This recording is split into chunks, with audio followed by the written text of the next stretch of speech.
We've been posting on SoundCloud a couple of years now. I started like developing a following there where I would start collaborating with other producers overseas, other artists through the internet. That just led to opportunities for me to travel overseas and get a couple of the tracks recorded. Like SoundCloud was like the gateway to really meeting a lot of people I know now.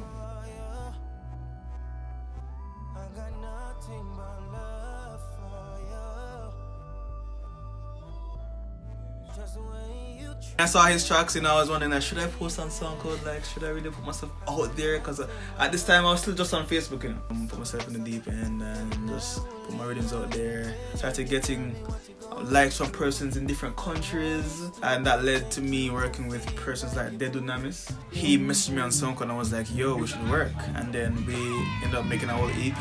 And Masego, I know Masego from the work Chris used to do with him. This whole new world opens up, and I mean, it's crazy to say that a lot of the persons that I work with closely are persons who I've known from SoundCloud. We formed a whole collective with SoundCloud. Film Noir.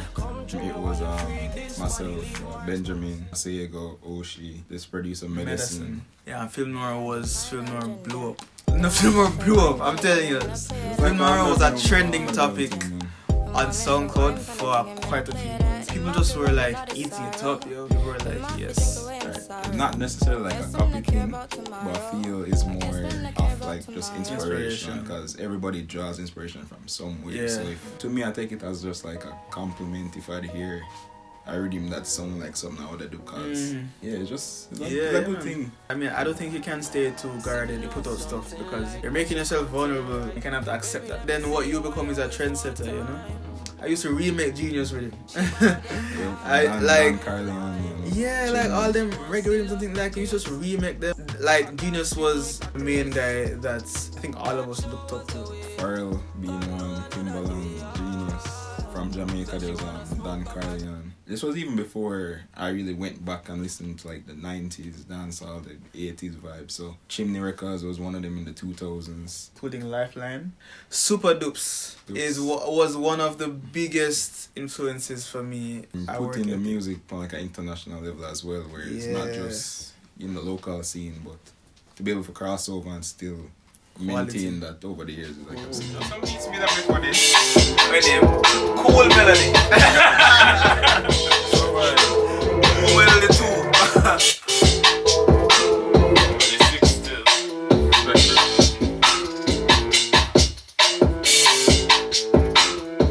Producers in Jamaica that have like run the place and were like well known, and people would have known about the music but not kind of put like a face to who made the beat, because most of the productions I feel in Jamaica kind of stem from a beat maker making the beats, and then the producer is the guy that would go out and would get the rhythm voiced up, and where I feel with like the international markets where we could be the producer and people associate us for producing the track and not just making the beat.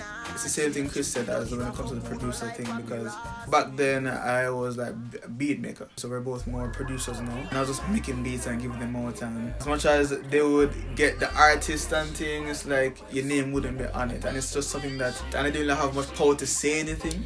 They really have the power to put it out and link the artist, which I didn't have, so I was like, alright, fine. You know, working through Chris on like Smino's track and all that, and seeing a name in Wikipedia and seeing a name in places where it's like, if people wanted to know who produced it, they will know that it's you. Like even with Masego's track on Colors, the fact that got so big and they directly linking my SoundCloud page, that is what really brought rise to the whole international popularity. Honestly, the tracks that will really trend down here as much is mostly the Wicked and the dancehall rhythms that I don't have my name on. When I go to an event and see people dancing breadfruit and like the whole place a dance, and then them don't know say you were a big part of that being a thing.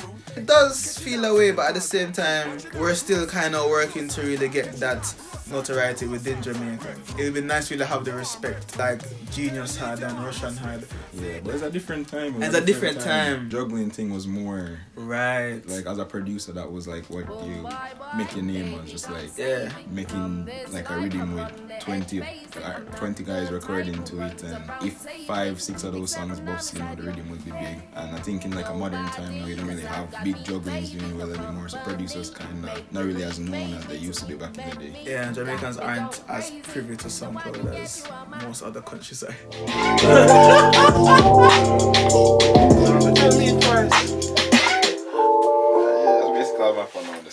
That's crazy. My experience working with international artists has been a lot more organized and documented. You get contracts, paperwork that details every aspect of the production. You have the ability to check things and make sure things are how you want it. You don't have to get screwed over. And I feel like that's the one thing that has been missing from the work that I've been involved with down here. That stage of the process that kind of makes sure that everyone gets what they're supposed to get.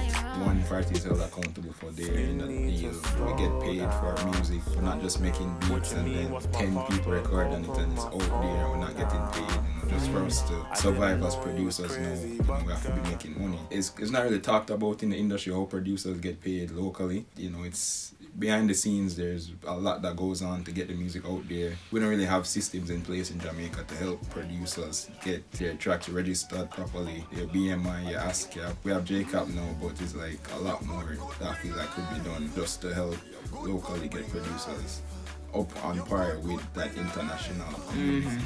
Rather than just having something all the time. It's good vibes that we get down here, because it's easy to get lost in that. Easy to get lost in like, yeah man, I can go to an event down here, so everybody will sing my song, and it's easy. Once you come out to that event, you still realize your thing on SoundCloud have like 1,000 plays, and yeah. Right now we have bigger platforms like Spotify, Tidal, Apple Music, where dancehall music, we can reach a bigger place, where we get, if there's more professionality in the music, where our producers being credited right, artists being credited right, and just like that good level of business is there, both parties can see like a level of success, and not just the artists getting majority of that acclaim. That's usually I see most of the big tracks in Jamaica going right now. Initially, it was just making beats until something get through. Just really diving into the whole aspect of music production and just music in general, composition in general, reach for bigger things. Like, I personally want to be more involved in composing soundtracks, and also just to really help bring up the persons who are coming after us. We know how it is to be a youth or that want to reach somewhere, and as much as time I go past, it just you not get there, but you just have the passion and thing, and you really want to try to figure out how to really make it work. I definitely want to put in place something that really allows persons after us to really get that ability to really maximize. Because any producer I hear about, any new producer, any new artist, I'm always interested in. I go short term, as you were saying, just for like get some more, like a level of professionality where we have just like a label in Jamaica where we can go to with our music, get that released properly. Distribution is there. Something that we can talk about publishing, because that is an untalked about aspect in Jamaican music. Your master, there's some type of level of education. I feel like that's one of the biggest issues with Jamaican music, is just not getting paid fairly and not really knowing how to get paid from the music properly. I'd tell myself 5 years ago to trust the process, trust the passion, and trust yourself. It's easy to waste time. It's easy to go to college for no reason. It's always nice to really have a backup, as they say. What's more important is you believing in yourself and you spending time and putting energy into your work. Looking back 5 years, I'd tell myself, just listen more music for one. Like, coming up is like really just about like learning as much about the music as possible, learning like where it come from, where you can take it, experiment as much as possible, like no rules, no boundaries on where you can create. Keep the faith and just believe in yourself and trust that one day you make something so different that people all over can gravitate towards it and appreciate it. Do not fall into the trap of comparing yourself to persons around you. That's a good point. Work towards international quality. Keep pushing for greatness, even when people say you're sick. You're not sick yet. You get me? Them want assassinate the king and steal. Black boy better score high. Every day them a drill with steel. Select them on the copy with notes. Then copy with notes. Food for thought, cause them assault in the blackmail and charge for black.